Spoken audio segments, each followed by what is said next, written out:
अस्सलाम वालेकुम and hello everyone. कैसे हैं आप सब? उम्मीद करती हूँ अच्छे ही होंगे। अल्हम्दुलिल्लाह हम भी सब ठीक हैं। तो आज का मेरा व्लॉग है रमज़ान के हवाले से। तो ये जो खूबसूरत महीना आ रहा है रमज़ान का, इसमें हम देखेंगे कि अल्लाह ताला हमें क्या क्या बरकतें नाजिल करता है और हम किस तरह हमें इबादत करनी है। तो उसके हवाले से हम कुछ बातें करते हैं। चलिए फिर स्टार्ट करते हैं। नियत पर अल्लाह ताला हमें बरकत देता है। रमज़ान में अल्लाह ताला हमारे इरादों को भी देखता है। अगर हम दिल से रोज़ा रखने और इबादत करने का इरादा करते हैं ना, तो छोटी सी कोशिश में भी अल्लाह बरकत डाल देता है। कभी कभी हमें खुद भी समझ नहीं आता कि हम इतना सब कैसे कर पा रहे हैं। होता है ना कि नॉर्मल डेज़ में हम इतना सब नहीं कर पाते। अल्लाह ताला कितनी बरकत डाल देता है हमारे कामों में भी, हमारी इबादत में भी, और तो और हमारे खाने में भी, हर तरह से। इसीलिए रमज़ान को बरकत का महीना कहा जाता है। हर तरह से हमें बरकत ही बरकत नज़र आ रही होती है। दूसरा क्या है, अल्लाह ताला ना कम इबादत में भी ज़्यादा सवाब देता है। रमज़ान में सबसे बड़ी बरकत यही होती है कि इसमें थोड़ी सी इबादत का भी कई गुना सवाब बढ़ जाता है। जो काम आम दिनों में थोड़ा सवाब देता है ना, जो भी हम अच्छा काम करते हैं, तो नॉर्मल डेज़ में हमें उसका कम सवाब मिलता है, लेकिन रमज़ान में कई गुना हमें उसका सवाब मिलता है। पॉइंट थर्ड है, वक्त में बरकत डाल देता है। रमज़ान में टाइम कम होते हुए भी बहुत कुछ हो जाता है। देखा होगा ना आप सब ने, काम भी, इबादत भी, सब कुछ बढ़ जाता है। हम फिर भी टाइम से सब कुछ कर लेते हैं, इबादतें भी ज़्यादा कर लेते हैं। तो ये होता क्या है, ये वक्त में डाली गई बरकत की वजह से ही हो पाता है सब। पॉइंट फोर, गुनाहों से बचने की ताकत देता है। आपने नोटिस करके देखें, रमज़ान में ना बुराइयों से खुद ब खुद दूरी बनने लगती है। अल्लाह हमारे लिए रास्ते आसान कर देता है ताकि हम गलत चीज़ों से बच सकें। यह भी अल्लाह की बहुत बड़ी बरकत है। पॉइंट फाइव, दुआओं को जल्दी कबूल करता है। रमज़ान में रोज़ेदार की दुआ अल्लाह ताला बहुत जल्दी कबूल करता है। अल्लाह ताला बहुत ख़ास तरीके से सुनता है। मतलब ऐसे तो अल्लाह ताला हर वक्त हमारी दुआएं सुनता है, लेकिन रमज़ान की बरकत ही कुछ और होती है। ख़ास तौर पर इफ़्तार के वक्त, ये वो कीमती वक्त होता है ना, दिल से निकली गई दुआ, कोई भी दुआ आप कर लें दिल से, कोई दुआ बेकार नहीं जाती, ये ज़रूर कबूल होती है और वो दुनिया में ही कबूल होती है इंशाल्लाह। अगर आपने दिल से की होगी ना, तो आप उस दुआ को ना जल्दी कबूल होता हुआ देखेंगे। पॉइंट सिक्स, रिश्तों में मिठास डाल देता है। रमज़ान में ना घर का माहौल बदल जाता है, लोगों में सब्र बढ़ता है, बातों में नरमी आ जाती है। यह भी अल्लाह की तरफ से आने वाली बरकत की निशानी है। पॉइंट सेवन, गुनाहों की माफ़ी के दरवाजे खोल देता है। देखिए, रमज़ान ना रहमत और माफ़ी का महीना है।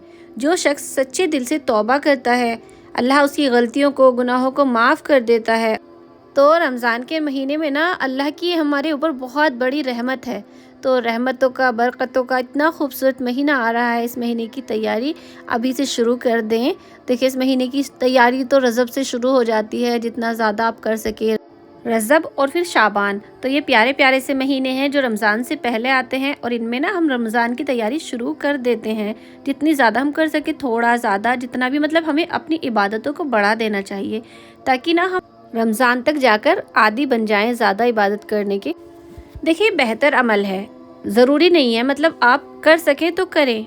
जितना ज़्यादा आप इबादत करेंगे आपके लिए उतना अच्छा है। लेकिन हाँ, अल्लाह ताला ने कहा है कि अपनी ताकत से ज़्यादा अपने ऊपर बोझ ना डालो। जितना आप कर सकें, आपके अंदर ताकत है, हिम्मत है, तो आप करें।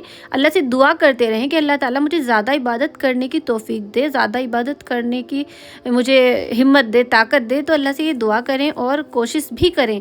ये नहीं कि मतलब अल्लाह ताला ने ये कह दिया कि अपनी जान पर जुल्म ना करो, अपनी ताकत से ज़्यादा अपने आप पर बोझ ना डालो, तो ये सोचकर आप अपने आप को पहले ही वो कर लें, मतलब गिरा दे कि मेरी तबीयत सही नहीं है। मतलब ये चीज़ें ना हमारे, एक तो शैतान तो खैर कैद हो जाता है रमज़ान में, लेकिन कुछ कुछ हमारी नफ्स जो होती है ना, वो भी हमें इस चीज़ का आदी बना देती है कि अल्लाह ताला ने हमें सहूलियतें दी हैं, तो हम उसी के मुताबिक अपने आप को ढालने लगते हैं। तो ये चीज़ हमें नहीं करनी है।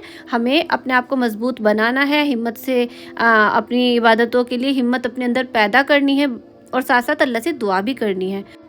अच्छा, पॉइंट 8 है, इबादत में ना लगाव पैदा कर देता है अल्लाह ताला। देखा होगा आपने, रमज़ान में ना नमाज, कुरान, दुआ, और दिल है ना कभी भरता ही नहीं है। मतलब ऐसा दिल करता है कि इतना पढ़ा है तो और ज़्यादा पढ़ लूँ, इतना किया है तो और ज़्यादा कर लूँ। तो ये लगाव ना ख़ास अल्लाह की मेहरबानी होती है हमारे ऊपर, इसीलिए ना हम ज़्यादा इबादत कर रहे होते हैं।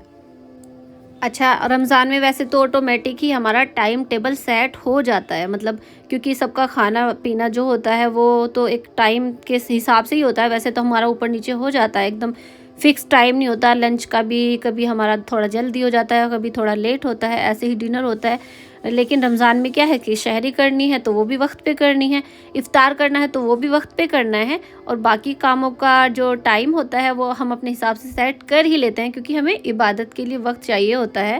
تو اس لیے نا سب سے خوبصورت مہینہ جو ہے نا یہ ویسے تو ہے ہی، لیکن ہمارے کاموں کو لے کر جو ایک دم سے وقت پہ ساری چیزیں ہو رہی ہوتی ہیں نا، اس سب کی وجہ سے نا یہ میرے بہت دل کے قریب ہے، سچ بتا رہی ہوں۔ جب رمضان جانے لگتا ہے نا، جا رہا ہوتا ہے، دل اتنا بھاری بھاری ہوتا ہے، بہت رونا آتا ہے مجھے تو مطلب میرا بس چلے نا تو ہر مہینہ اسی طرح ہو۔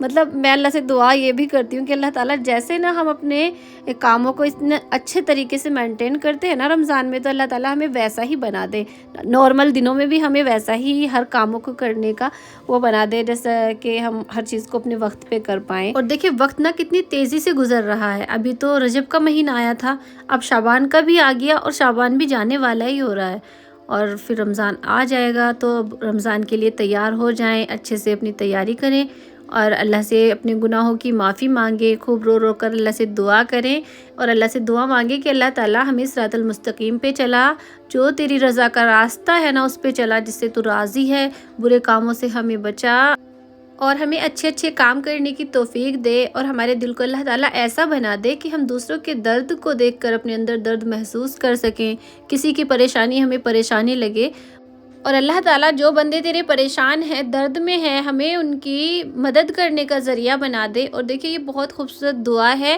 اور ہم جب ایسا کرتے ہیں نا ہمارے اندر ایک الگ سکون ہوتا ہے، ایک الگ ہی طرح کی خوشی ہوتی ہے، کسی کی مدد کرتے ہیں نا جب ہم کسی کی ہیلپ کرتے ہیں، بہت اچھا بڑا خوبصورت احساس ہے۔ تو دوسروں کی مدد کیا کریں۔ آج کے لوگ میں بس اتنا ہی، ملتی ہوں نیکسٹ لوگ میں، جب تک کے لیے اللہ حافظ۔